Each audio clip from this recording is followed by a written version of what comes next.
Hi friend, तो आज हम लोग फिर से लेकर आए हैं जीके का सीरीज, जिसमें आपको हम बताएंगे बौद्ध धर्म के बारे में।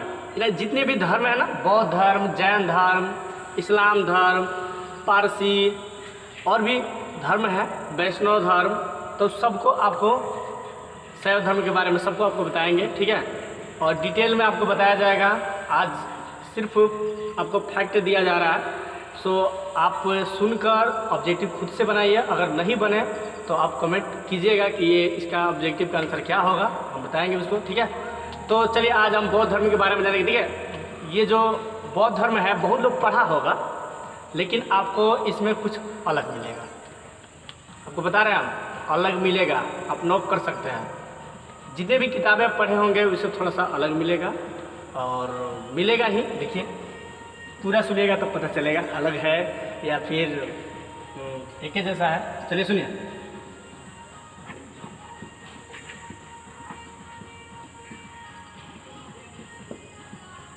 तो बौद्ध धर्म में जनरली सबको आता होगा कि इनका बौद्ध जो है, बौद्ध धर्म के संस्थापक गौतम बुद्ध माने जाते हैं। आप जानते ही हैं इनका जन्म कब हुआ था, 563 ईसा पूर्व में। चलिए यहाँ पर लिख दे रहे हैं हम, जन्म जो है 563 ईसा पूर्व यानी BC लिख सकते हैं हम। 563 ईसा पूर्व में हुआ। इनके जो पिता थे सुदोधन, पिता कौन थे? सुदोधन शाक्यगण के मुखिया थे। सुदोधन जो थे शाक्यगण के मुखिया थे। और इनकी माता जो थी कौन थी? महामाया, जो जन्म देने के बाद 7 दिनों के बाद इनकी देहांत हो जाती है। यानी गौतम बुद्ध जो थे, मतलब सिद्धार्थ जी इनका बचपन का नाम है, बचपन का नाम यहाँ पर लिख दे रहे हैं, बचपन का नाम सिद्धार्थ है। तो ये जब 7 दिन के हुए, जन्म जैसे दी इनकी माँ देहांत हो जाती है इनकी माँ की। तब इनकी मौसी, जो इनकी मौसी थी, यानी सौतेली माँ कह सकते हैं उनको, या मौसी है इनकी मौसी जो थी, प्रजापति गौतमी, उन्होंने क्या किया? इनका लालन पालन किया। गौतम बुद्ध के बचपन के नाम एक बार रिवीजन कर लीजिए फिर से। गौतम बुद्ध के बचपन का नाम सिद्धार्थ था। इनकी माँ महामाया थी और पिता सुदोधन शाक्यगण के मुखिया थे। इनका जन्म 563 ईसा पूर्व में हुआ था। जन्म देने के 7 दिन के बाद इनकी माँ की देहांत हो जाती है। तब जाके इनकी जो मौसी थी प्रजापति गौतमी, ये क्या करती है? इनकी लालन पालन करती है और देख रेख करती है। अब बात आती है, अब इनका शादी भी होता है 16 वर्ष की अवस्था में। ये सब थोड़ा थोड़ा फैक्ट है जो बता दें आपको। इनकी पत्नी जो थी यशोधरा थी, दिखाई दे रहा है ना? दिखाई दे रहा है, हाँ, यशोधरा थी इनकी पत्नी। क्या थी? यशोधरा थी। और इनका एक लड़का भी था, हम बेटा लिख सकते हैं, जिनका नाम राहुल था। ये हमारा फैक्ट है। 16 वर्ष की अवस्था में इनकी शादी हो जाती है। और ये घर से जब बाहर निकलते हैं, तो जैसे ही घर से बाहर निकलते हैं अपने महल से, तब इनको, और हाँ एक बात और नहीं बताया आपको, जन्म 563 ईसा पूर्व में कपिल वस्तु लुम्बिनी में हुआ था। ये क्वेश्चन आ सकता है। कपिल वस्तु लुम्बिनी, नेपाल के तराई क्षेत्र लुम्बिनी में हुआ था, ठीक है। तो जैसे ही घर से बाहर निकलते हैं, यहाँ थे हम, जैसे ही घर से बाहर निकलते हैं 4 दृश्यों को देखते हैं। और वो 4 दृश्य क्या था, काफ़ी इम्पोर्टेंट है, कितना लोग भूल जाते हैं। वो 4 दृश्य आप ट्रिक से याद कर सकते हैं। 20 उस याद कर सकते हैं आप। ऐसे जनरली ऐसे हम याद किया, अभी याद कर सकते हैं ऐसे। 20 उस का अर्थ हुआ बीमार व्यक्ति को देखे, मान लीजिए। सेकेंड में देखे 100, यानी कोई अर्थी पर लेकर जा रहा था किसी का देहांत हो गया है। उसके बाद बुढ़े व्यक्ति को देखें, एक बुढ़ा व्यक्ति। उसके बाद एक सन्यासी को देखेंगे। इतना 4 दृश्य देखने के बाद इनके जो सारथी थे, इनके सारथी देखिए, सारथी बहुतों को नहीं याद होगा। इनके सारथी क्या थे? चन्ना कहीं पर दिया है, कहीं पर छंदक दिया। और इनके जो घोड़ा था उसको कंथक बोला जाता था, घोड़ा का नाम कंथक था। और इनके जो सारथी थे वो चन्ना, कहीं कहीं पर छंदक दिया है। तो ये जब वहाँ से घुमा देते हैं, जैसे एक दृश्य को देखे, कहते हैं कि आप चलो महल की तरफ, फिर दूसरे दिन गए, फिर देखते हैं दृश्य, फिर लौटवा देते हैं। ऐसे करके 4 दृश्य देखते हैं। अब इनके मन में ये था कि हम अब गृह को त्याग करेंगे, तपस्या करेंगे, ज्ञान की प्राप्ति करेंगे। तो सो इन्होंने क्या किया, 29 वर्ष के अवस्था में गृह को त्याग देते हैं। कितने वर्ष की अवस्था में? देखिए, मोह माया में नहीं पड़े। इनके पिताजी जो सुदोधन थे, वो चाहे कि ये जो लड़का है इसकी शादी अगर हम करवा दे रहे हैं तो अपनी पत्नी में उलझा हुआ रहेगा, जो उनका गुलाम बना रहेगा। लेकिन ऐसा नहीं हुआ। आप जानते ही हैं, जो उज्ज्वल जिसका भविष्य होता है वो आगे बढ़ेगा ही। तो यशोधरा, इनकी जो पत्नी थी यशोधरा थी, बेटा राहुल थे, लेकिन फिर भी इन्होंने क्या किया, गृह को त्याग करते हैं 29 वर्ष की अवस्था में। क्वेश्चन आता है कितने वर्ष की अवस्था में ये घर को त्याग किए? 29 वर्ष की अवस्था में घर को त्याग किए, जिसके बौद्ध धर्म के ग्रंथों में इसको कहते हैं महाभिनिष्कर्मण। महाभिनिष्कर्मण, देखिए बहुत इंपॉर्टेंट क्वेश्चन अब यहाँ से आ रहा है। क्वेश्चन पूछेगा, जब गौतम बुद्ध गृह को त्याग करते हैं तो उन्हें क्या कहा गया बौद्ध ग्रंथों में? तो महाभिनिष्कर्मण कहा गया। 29 वर्ष की अवस्था में गृह को त्याग किए। जनरली सबको याद किया होगा कि ये जाते हैं बोधगया, यानी बोधगया में पीपल वृक्ष के नीचे इनको ज्ञान की प्राप्ति होती है। लेकिन नहीं, इनसे पहले ये पहुँचे सारनाथ, अपने 5 दोस्तों के साथ ये सारनाथ में पहुँचते हैं और वहाँ पर तपस्या करते हैं। समझिए, वहाँ पर जब वो तपस्या करते हैं ना अपने सारनाथ में, वहाँ ऋषिपन्नम, वहाँ पर तपस्या करते हैं। लगभग 6 वर्ष पूरे ही वाला था, तब तक वहाँ की जो वन कन्या थी, वन कन्या, उसका नाम हम भूल रहे हैं, हाँ सुजाता शायद थी, सुजाता नाम की एक वन कन्या थी। उसकी बातों को सुनकर वह क्या कर देते हैं, वहाँ से रिटर्न, जो उनके 5 दोस्त थे उनके साथ तपस्या करते हैं, तो वहाँ से क्या करते हैं, रिटर्न आ जाते हैं। और आते हैं, और आने के बाद बोधगया आते हैं इधर। और यहाँ पर आने के बाद 7वें सप्ताह में, यानी 49 दिनों के बाद इनकी ज्ञान की प्राप्ति होती है। निरंजना नदी यानी फल्गु नदी के तट के किनारे बोधि वृक्ष, पीपल के वृक्ष के नीचे औरत जो थी बीड़ी की तार बजा रही थी। उनसे इनके पता चल रहा है कि मनुष्य को मध्यम मार्ग को ही अपनाना चाहिए ताकि सब कुछ अच्छा रहे। अब हाँ, यहाँ पर एक फैक्ट आता है, 6 वर्ष तपस्या किए, समझिए ना आप, समझिए 6 वर्ष तपस्या किए ये। किस नदी के किनारे गए? निरंजन का। सबको इसी को याद रखना है। मान लीजिए पहले जो कोई भी किया हो, कोई काम किया हो, लेकिन बाद में जो, जैसे मान लीजिए रेडियो का आविष्कार ही मान लीजिए, मार्कोनी से पहले भी लोगों ने किया, लेकिन मार्कोनी के नाम है कि नहीं? तो ऐसे बहुत ऐसे चीज़ है जिसमें बहुत लोग काम करते हैं, लेकिन अगर जो सही अच्छा परिणाम या फिर अंतिम परिणाम जो देता है उसी का नाम होता है। तो इससे पहले वो जो निरंजना नदी तट के, इससे पहले वो सारनाथ में ही गए थे, ऋषिपन्नम। और हाँ, सारनाथ में ही जब ज्ञान की इनकी प्राप्ति हो जाती है तो ये सारनाथ में ही पहुँचते हैं फिर से अपने वही 5 दोस्त अजीज मित्र के पास, और उन्हीं 5 दोस्तों को पहली बार उपदेश भी देते हैं। क्वेश्चन आता है, पहली बार उपदेश गौतम बुद्ध कहाँ दिए? सारनाथ में दिए। आप हमारे साथ जुड़े हैं ना, आप सब जानिएगा। देखिए, आपको डिटेल में पढ़ाई हो रही है, आप समझिए नहीं, आप कॉपी कलम लेकर भी लिख सकते हैं। और इस सिर्फ आप सोते समय या 2-4 बार सुन लीजिएगा ना कहानी को, तो आप ऑब्जेक्टिव खुद से बना सकते हैं। तो 6 बार तपस्या करने के बाद फिर से उनके जब ज्ञान की प्राप्ति हो जाती है तो बुद्ध कहलाते हैं। Asia of light of Asia बोलते हैं इनको, यानी एशिया की ज्योति या एशिया की रोशनी जिसे बोला जाता है गौतम बुद्ध को। ये क्या कर देते हैं, तब वहाँ से जब ज्ञान की प्राप्ति होती है तो ये पुनः सारनाथ में पहुँचते हैं, अपने 5 दोस्तों को देते हैं, पहली बार उनको उपदेश देते हैं। और हाँ, यहाँ पर क्वेश्चन आते हैं, पाली भाषा में देते हैं। किस भाषा में देते हैं?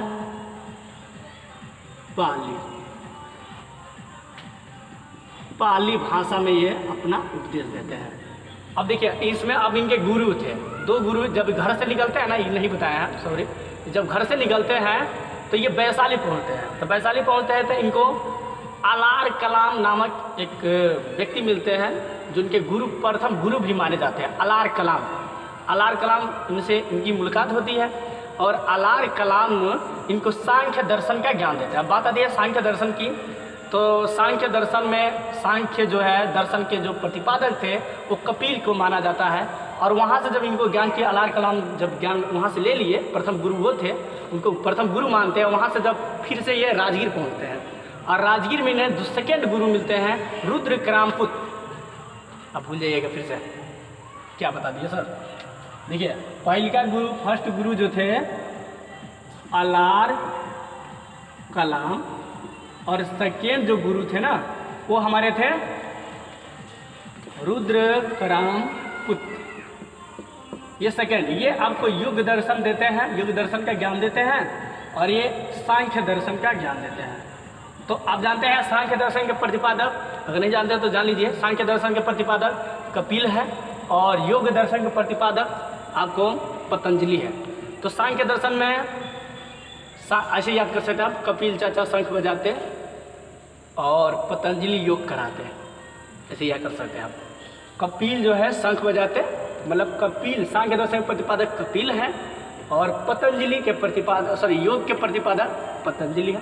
आप देखिए ना पतंजलि का आता है ना रामदेव, कौन रामदेव बाबा है, हाँ रामदेव बाबा है, पतंजलि वाला आता है ना, योगा ना करवाते हैं, योगा करवाते हैं। और योग दिवस कब मनाया जाता है? 21 जून। अब हमारे साथ जुड़े हैं, एक दूसरे को इंडिकेट करके याद कीजिए। तो 21 जून को ये दूसरा का भटक जा रहा है, देखिए। तो सेकेंड गुरु कौन थे? राजगीर पहुँचते हैं, पहली बार जब गृह को त्याग करते हैं तो वैशाली पहुँचते हैं, वहाँ से अलार्म कलाम से सांख्य दर्शन की ज्ञान लेते हैं और सांख्य दर्शन के प्रतिपादक कपिल को माना जाता है। और वहाँ से ये क्या कर देते हैं, पुनः राजगीर पहुँचते हैं और वहाँ पर आपको रुद्रकराम पुत्र मिलते हैं जिनको सेकेंड गुरु मानते हैं, और तब जाके वहाँ से योग दर्शन के ज्ञान लेते हैं। तो हम अब पहुँचेंगे नेक्स्ट, जब इनको ज्ञान की प्राप्ति हो जाती है तो ज्ञान प्राप्ति जब होने के बाद सारनाथ में प्रथम उपदेश देते हैं और श्रावस्ती में सबसे ज़्यादा उपदेश दिए हैं। अब क्वेश्चन आता है सबसे ज़्यादा उपदेश कहाँ दिए हैं, तो आपको याद रखना है श्रावस्ती में, जो कि कौशल देश की राजधानी थी। अब कैसे याद कर सकते हैं श्रावस्ती सारनाथ में, तो कन्फ्यूजन होता है सर। सारनाथ इसको मिटा दें, मिटाते हैं। देखिए सारनाथ को ऋषि पत्तनम बोलते हैं, यहाँ पर प्रथम उपदेश दिए हैं। और आपको श्रावस्ती यहाँ पर सर्वाधिक उपदेश दिए हैं। अब यहाँ पर कन्फ्यूजन होगा, श्रावस्ती आप याद कर, श्रावस्ती सर्वाधिक, श्रावस्ती सर्वाधिक, अरे ना श्रावस्ती में सर्वाधिक कौशल देश की राजधानी थी और सारनाथ में प्रथम उपदेश दिए 5 जो उनके मित्र थे ना उन्हीं को। अब जैसे ही बौद्ध धर्म की प्रचार हो रही थी तब इनके जो बहुत ही अच्छे जो शिष्य थे आनंद, उनके कहने पर इन्होंने क्या किया, उनके कहने पर इन्होंने महिलाओं को भी रखना शुरू कर दिया। ऐसे बौद्ध संघ में शामिल होने के लिए 15 वर्ष की अवस्थाएं मानी जाती है और महिलाओं को रखना शुरू कर दिया। आनंद के कहने पर अपने जो शिष्य थे, काफ़ी प्रिय शिष्य, उनके कहने पर इन्होंने क्या किया, महिलाओं को रखना शुरू कर दिया। और प्रथम अपनी जो दीक्षा है वो प्रथम जो उपदेश है अपनी मौसी को ही ये दिए, बहुत ही इम्पोर्टेंट है। प्रथम उपदेश अपनी मौसी यानी गौतमी जो थी उन्हीं को प्रथम उपदेश दिया। और दूसरी सेकेंड जो है, सेकेंड उपदेश आम्रपाली, आम्रपाली याद रख सकते हैं, आम्रपाली, आम्रपाली दुबे ना, भोजपुरिया के हीरोइन की मत याद रखिए, आम्रपाली दुबे। तो यही जो है प्रथम उपदेश जो है अपनी महिलाओं में गौतमी अपनी मौसी को देते हैं जो उनकी लालन पालन करती है, और सेकेंड जो है आम्रपाली को देते हैं। तो महिलाओं को रखने का जो मतलब ये समझिए कि महिलाओं को रखने का जो उनके मन में आया वो आनंद के कहने पर ही आया। नेक्स्ट अब यहाँ से जब आते हैं तो ये पहुँचते हैं पावापुरी, और जब पावापुरी पहुँचते हैं तो वहाँ इनके जो एक शिष्य थे चुंद नाम के शिष्य थे, चुंद, और ये क्या कर देते हैं, सुअर के मांस खिला देते हैं, शुक्र का हिपत देता है। वहाँ पर मांस जब ये खाते हैं ना तो मांस खाने के बाद इनकी तबीयत खराब हो जाती है, और तबीयत खराब होने के बाद वहाँ से पावापुरी पहुँचे थे, पावापुरी में ये भोजन ग्रहण करते हैं और जब मांस खाते हैं तो इनकी तबीयत खराब हो जाती है, और वहाँ से ये उत्तर प्रदेश कुशीनगर में आते हैं। और आने के बाद 483 ईसा पूर्व में ना, 483 ईसा पूर्व में कुशीनगर में इनकी देहांत हो जाती है, मतलब मृत्यु हो जाती है। हाँ, एक और नहीं बताया आपको, जब ये प्रथम बार उपदेश देते हैं ना तो उनको धर्म चक्र प्रवर्तन कहा जाता है, धर्म चक्र प्रवर्तन कहा जाता है। जब पहली बार सारनाथ में उपदेश दिए थे, प्रथम बार जब उपदेश दिए उसे धर्मचक्र पर्वतन गृह को त्याग किए, महाविनिष्कर्मण। और जब इनकी देहांत हो जाती है, मृत्यु हो जाती है, कुशीनगर में जो भोजन का करते हैं पावापुरी में, उसके बाद कहाँ पहुँचते हैं? कुशीनगर में पहुँचते हैं। और वहाँ पर जब इनकी देहांत होती है 1783 ईसा पूर्व में, उसे कहा जाता है महापरिनिर्वाण। बोलिए जल्दी जल्दी, अब कहते हैं जल्दी जल्दी पढ़ाई, जल्दी जल्दी पढ़ाई, समझ में आएगा? बताइए तो नहीं समझ में आएगा, इसलिए अब जल्दी जल्दी के फेरा मत पड़िए। कुशीनगर जो है यहाँ पर इनकी देहांत होती है, कहलाता है महापरिनिर्वाण। और हाँ, एक और बात आपको बता दें, कुछ और इम्पोर्टेंट है, जैसे आपको मान लीजिए अब देता है कि प्रतीक चिन्ह क्या है। जब जन्मे तो उसका प्रतीक चिन्ह क्या था, जब गृह को त्याग कर दिए तो उसका प्रतीक चिन्ह क्या था, ये भी आपसे क्वेश्चन पूछ देता है, तो लिख लीजिए। जब ये गर्भ में आए ना, माँ के गर्भ में, तो उसका हाथी था, आपको नहीं मिलेगा जल्दी। जब ये जन्मे तो कहीं कहीं किसी किसी बुक में कमल और सांड दिया है, कहीं कहीं पर कमल और हाथी भी दिया है, ठीक है, सांड भी दिया है कहीं कहीं पर। नेक्स्ट, जब ये यौवन अवस्था में थे, मतलब युवा अवस्था में पहुँचे, तो सांड याद रख सकते हैं या कुबड़ वाला बैल याद रख सकते हैं। उसके बाद गृह को जब त्याग कर देते हैं तो वो मेरा घोड़ा था। और जब इनकी मृत्यु हो जाती है तो स्तूप था, स्तूप। और जो निर्वाण इनकी प्राप्त होती है वो पद चिन्ह था। इनकी जो अस्थियाँ थी मृत्यु के बाद। और हाँ, ज्ञान की प्राप्ति एक और है, ज्ञान की प्राप्ति आप जानते हैं, पीपल के वृक्ष के नीचे पीपल, आप समझ लीजिएगा। देखिए पढ़ा रहे, मान लीजिए पढ़ा रहे हैं तो थोड़ा गिजमी गिजमी लिखा गया होगा, लेकिन आप समझ लीजिए। तो इसमें क्या होता है, इनके प्रतीक चिन्ह गर्भ, जब माँ के गर्भ में आए तो हाथी का प्रतीक चिन्ह कहा जाता है। जन्म में कमल और सांड कहीं पर देता है, कमल और हाथी भी देता है। यौवन, जब ये जवान अवस्था में गए यानी युवा अवस्था में जब पहुँचते हैं तो सांड कहलाती है। गृह त्याग घोड़ा। और इनके घोड़े का क्या नाम था अभी बताया है, बताइए घोड़े का क्या नाम था? घोड़े का नाम सर अभी ना आपने बताया, कंथक।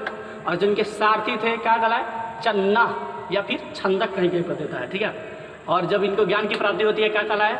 सॉरी, ज्ञान की प्राप्ति हुई तो बुद्ध कहलाए। और ज्ञान की प्राप्ति का प्रतिचिन्ह पीपल का पेड़ है, निर्वाण पद चिन्ह है, मृत्यु स्तूप है। जब इनकी मृत्यु हो जाती है, इनके जो अस्थि था उसको 8 भागों में बांटा जाता है। कितने भाग में बांटा जाता है?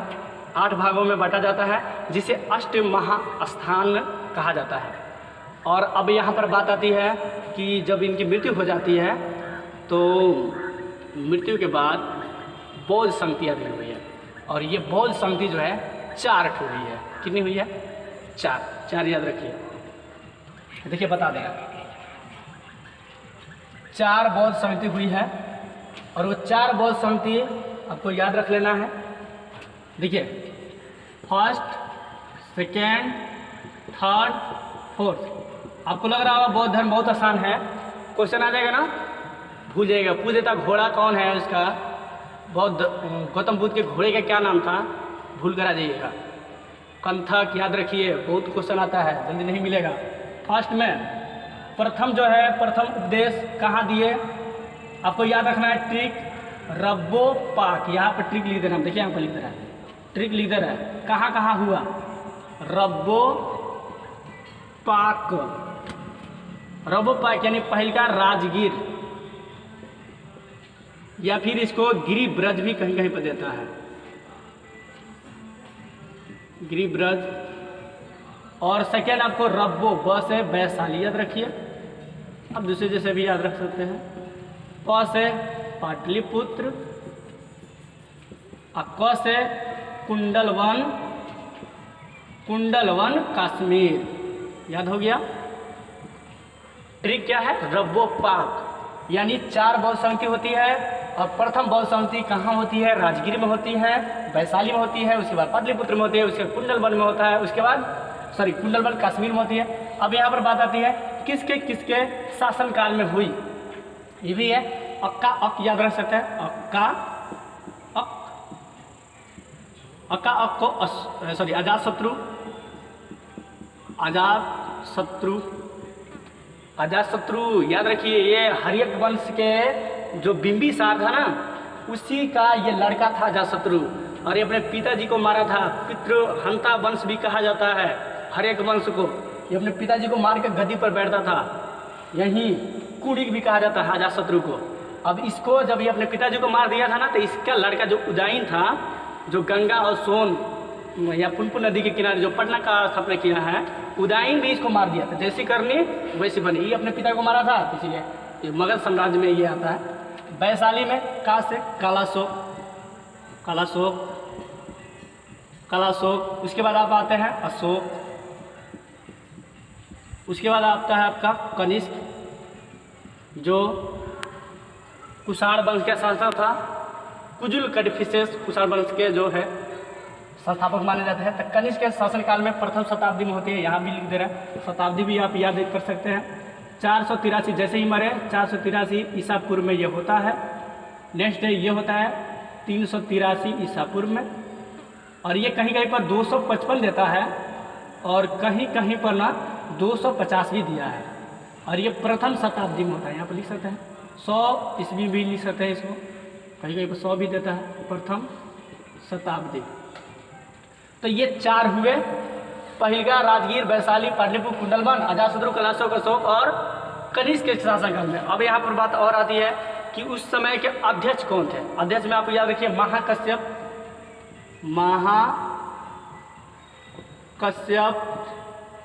और एक है आपका सबाकामी, सबाकामी, और दूसरा आपका मोगलीपुत्र, मोगलीपुत्र।